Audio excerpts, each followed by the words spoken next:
Hello friends, जय माता दी। कैसे हैं आप सब? जय अम्बे, जय जय जगदम्बे, जय जय जगत माता। कई नाम आपके, कई धाम, हर मंदिर में ज्योत है जगती, कहीं योगेश्वरी महिमा न्यारी। हर जगह उत्सव होते, हर मंदिर में भक्त है कहते, कात्यायनी रक्षक काया की, ग्रंथि काटे मोह माया की, झूठे मोह से छुड़ाने वाली, अपना नाम जपाने वाली, ध्यान कात्यायनी का तुम धरियो, हर संकट को दूर करेगी, भंडारे भरपूर भरेगी। जो भी माँ को भक्त पुकारे, कात्यायनी सबका कष्ट निवारे। चंद्रहासोज्ज्वल करा शार्दुल वरवाहना, कात्यायनी शुभम दद्या देवी दानव घातिनी। क्लीं श्री त्रिनेत्राय नमः। ओम देवी कात्यायनी नमः। या देवी सर्वभूतेषु माँ कात्यायनी रूपेण संस्थिता। नमस्तस्यै नमस्तस्यै नमस्तस्यै नमो नमः। बोलिए छठे नवरात्र पर माँ कात्यायनी की जय। षष्ठी के अंतर्गत चैत्र नवरात्र पर छठी दुर्गा कात्यायनी का पूजन किया जाएगा और कात्यायनी नव दुर्गा देवी पार्वती के 9 रूपों में छठवां स्वरूप है। पार्वती हो, उमा हो, कात्यायनी हो, गौरी हो, काली हो, हेमावती हो, इन सभी माँ देवी के नाम है। माँ दुर्गा का रूप बहुत ही करुणामयी है और माता रानी अपने भक्तों की तपस्या को सफल करने के लिए यह रूप धारण करती है। पौराणिक कथाओं के अनुसार कत नामक एक प्रसिद्ध महर्षि थे। उनके पुत्र ऋषि कात्य हुए। इन्हीं कात्य के गोत्र में विश्व प्रसिद्ध महर्षि कात्यायन उत्पन्न हुए थे। उन्होंने भगवती पराम्बा की उपासना करते हुए बहुत वर्षों तक बड़ी कठिन तपस्या की और उनकी इच्छा थी कि माँ भगवती उनके घर पुत्री के रूप में जन्म ले। और माँ भगवती ने उनकी यह प्रार्थना स्वीकार की और महर्षि कात्यायन की तपस्या से प्रसन्न होकर उनके घर में पुत्री के रूप में जन्म लिया। कुछ समय पश्चात जब दानव महिषासुर का अत्याचार पृथ्वी पर बढ़ गया, तब ब्रह्मा, विष्णु, महेश तीनों ने अपने अपने तेज का अंश देकर महिषासुर के विनाश के लिए देवी को प्राकट्य किया और महर्षि कात्यायन ने सर्वप्रथम इनकी पूजा की और इसी कारण से यह कात्यायनी कहलाई। अश्विन माह के कृष्ण पक्ष की चतुर्दशी को जन्म लेकर सप्तमी, अष्टमी तथा नवमी तक 3 दिन इन्हीं कात्यायन ऋषि की पूजा ग्रहण कर दशमी को माता ने महिषासुर का वध किया, अतः महिषासुर मर्दिनी भी कहलाई। देवी कात्यायनी बृहस्पति ग्रह पर अपना आधिपत्य रखने वाली देवी हैं और मनुष्य के गृहस्थ अधेड़ अवस्था को संबोधित करती हैं। महर्षि कत के गोत्र में उत्पन्न होने के कारण इन्हें कात्यायनी कहा गया है। इनका रूप सोने के समान चमकीला है। चतुर्भुजी देवी हैं। ऊपरी बाएं हाथ में कमल है, निचले बाएं हाथ में तलवार। ऊपरी दाहिना हाथ अभय मुद्रा में है, निचला दायां हाथ वर मुद्रा में है, जो कि अपने भक्तों को वरदान देती है। स्वर्ण आभूषणों से सुसज्जित देवी पीले वस्त्रों में सिंह पर विराजमान है और श्री कृष्ण भगवान को पति के रूप में पाने हेतु ब्रज की गोपियों ने इन्हीं की पूजा कालिंदी यमुना के तट पर की थी। ब्रजमंडल की अधिष्ठात्री देवी है कात्यायनी और देवी कात्यायनी मनुष्य की कुंडली के 9वें और 12 भाव पर अपना आधिपत्य रखती है। मनुष्य के धर्म हो, भाग्य हो, इष्ट हो, हानि हो, व्यय हो, मोक्ष हो, इन पर अपना स्वामित्व रखती है। इनकी दिशा उत्तर पूर्व है। इनकी पूजा का सर्वश्रेष्ठ समय है गोधूली का होता है और जो कोई भी सच्चे मन से विधिवत माँ कात्यायनी की पूजन करता है, उसके जीवन से सभी रोग, दुख, भय सब दूर हो जाते हैं, वैवाहिक बाधाओं से मुक्ति मिलती है। आइए बताती हूँ आपको कौन से मंत्रों से माँ की आराधना करनी, कैसे किस प्रकार पूजन करना है। सबसे ज़्यादा तो उन लोगों को ज़रूर करना चाहिए जिनकी आजीविका का संबंध अध्ययन से है, लेखपाल से है या फिर कर विभाग से है। इनकी साधना से दुर्भाग्य से छुटकारा मिलता है, विवाह की बाधाएं दूर होती है, शत्रुता का अंत होता है। देवी कात्यायनी की पूजा गोधूली बेला में यानी शाम के समय करनी चाहिए और सबसे पहले फूलों से माँ कात्यायनी को प्रणाम कर मंत्रों का जप करें। घर की पूरब दिशा में पूरब मुखी होकर पीले वस्त्र पर देवी कात्यायनी का चित्र स्थापित करें। जिन लोगों ने ऑलरेडी स्थापना की हुई है वहीं पर माँ कात्यायनी का भाव करके आज के दिन पूजन करना चाहिए। आज के दिन माता को विशेष रूप से पुष्प और जायफल अर्पित किए जाते हैं और साथ ही शिव जी की पूजा भी अवश्य करनी चाहिए।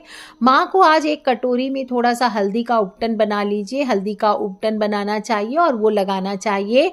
और हल्दी का उपटन कैसे बनाना है, थोड़ा सा आटा ले लीजिए, 1 चम्मच हल्दी ले लीजिए, थोड़ा सा दूध ले लीजिए, 1 चम्मच घी ले लीजिए, आपकी इच्छा हो केसर ले सकते हो। और ये सभी चीज़ें मिलाकर आप घी की जगह सरसों का तेल भी यूज़ कर सकते हैं या और कोई ऑयल आपको इच्छा हो तो वो भी यूज़ कर सकते हैं, पर घी सर्वश्रेष्ठ होता है।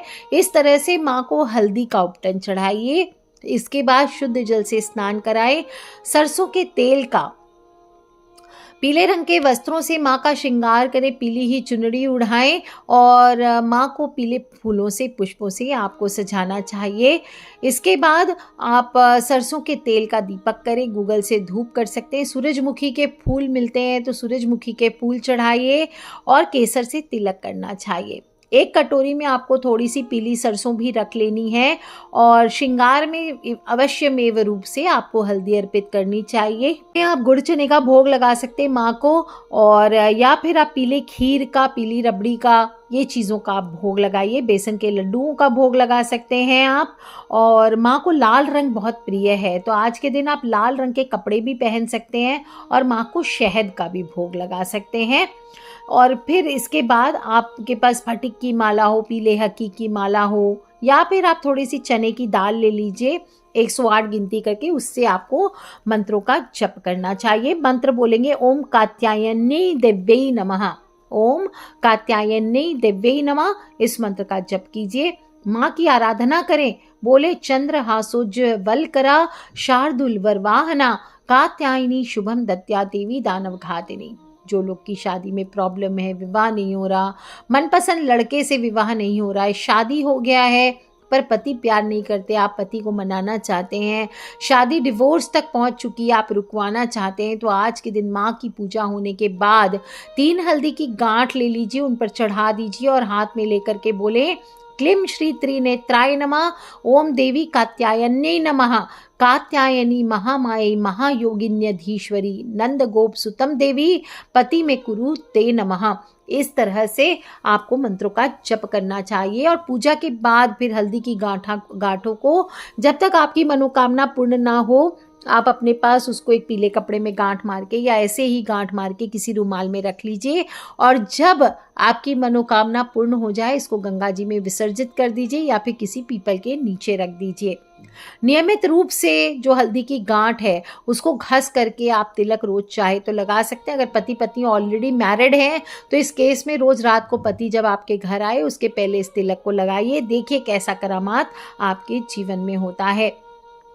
इतना सब कुछ ना भी कर सके तो आप सिंपल माँ कात्यायनी का पूजन मंत्र जप, ध्यान, स्तोत्र, कवच आदि का पाठ कर सकते हैं। इससे भी आपके जीवन में बृहस्पति ग्रह से जुड़ी हुई जितनी समस्याएं हैं, आपके अंदर मोटापा आ रहा है, आपके अंदर दुर्भाग्य चल रहा है, सौभाग्य नहीं आ रहा है, आपके अंदर आपके रिलेशनशिप्स में प्रॉब्लम आ रही है, सभी गुरु के नीच होने के लक्षण होते हैं। तो आपको गुरु का उपाय अवश्य करना चाहिए, माँ कात्यायनी की पूजा करनी चाहिए। जीवन में आपके संयम की वृद्धि होगी, धैर्य की वृद्धि होगी, आपकी प्रसिद्धि में वृद्धि होगी, आर्थिक सुधार आएगा, धन की प्राप्ति होती है। चंद्र हासोज्ज्वल करा शार्दुल वरवाहना कात्यायनी शुभम दत्या देवी दानव घातिनी। इस मंत्र का आप ज्यादा से ज्यादा जप करते रहिए। इसका अर्थ है माँ का स्वरूप अत्यंत ही भव्य एवं दिव्य है, इनका वर्ण स्वर्ण के समान चमकीला और भास्वर है, इनकी 4 भुजाएं हैं और माता जी का दाहिनी तरफ का ऊपर वाला हाथ अभय मुद्रा में है, नीचे वाला वर मुद्रा में, बाईं तरफ के ऊपर वाले हाथ में कमल सुशोभित है और इनका वाहन सिंह है। माँ को प्रणाम करें। या देवी सर्वभूतेषु माँ कात्यायनी रूपेण संस्थिता नमस्तस्यै नमस्तस्यै नमस्तस्यै नमो नमः। हे माँ सर्वत्र विराजमान और कात्यायनी रूपनी प्रसिद्ध अम्बे, आपको मेरा बारंबार प्रणाम है। मैं आपको बारंबार प्रणाम करता हूँ। प्रत्येक सर्वसाधारण के लिए, आराधना के लिए ये सबसे चमत्कारी मंत्र है, इसको कीजिए और माँ जगदम्बे की भक्ति पाने के लिए इसको कंठस्थ कर लीजिए। बिल्कुल आसान सा है, या देवी सर्वभूतेषु मां कात्यायनी रूपेण संस्थिता नमस्तश्यै नमस्तश्यै नमस्तश्यै नमो नमः। मैं आपको बारंबार प्रणाम करता हूँ। इस मंत्र को बोलिए, यथाशक्ति आपको जप करना चाहिए। और जो भी भक्त इस प्रकार से मां कात्यायनी की पूजा करता है श्रद्धा भाव से, तो मनुष्य को बड़ी ही सरलता से अर्थ धर्म काम मोक्ष चारों फलों की प्राप्ति होती है। वह इस लोक में स्थित होकर के भी अलौकिक तेज और प्रभाव से युक्त हो जाता है। माँ की कृपा बरसती है, घर में धन धान्य सुख समृद्धि की कभी कमी नहीं रहती। और इनकी उपासना और आराधना से भक्तों को बड़ी आसानी से अर्थ धर्म काम और मोक्ष की प्राप्ति हो जाती है। रोग शोक संताप और भय नष्ट हो जाते हैं। कई जन्मों के पाप भी नष्ट हो जाते हैं। अद्भुत अद्भुत शक्तियों का संचार होता है और दुश्मनों का संहार होता है। तो आप भी अवश्य करें। कथा मैंने सुनाई है माँ की, आप सभी सुने और अपने फ्रेंड्स फैमिली मम्मी पापा भाई बहन बच्चे सभी को सुनाइए। और माता रानी का सच्चे दिल से एक बार जयकारा लगाते हैं। बोलिए सांचे दरबार की जय, अम्बे मात की जय। जयकारा शेरा वाली दा बोल सांचे दरबार की जय।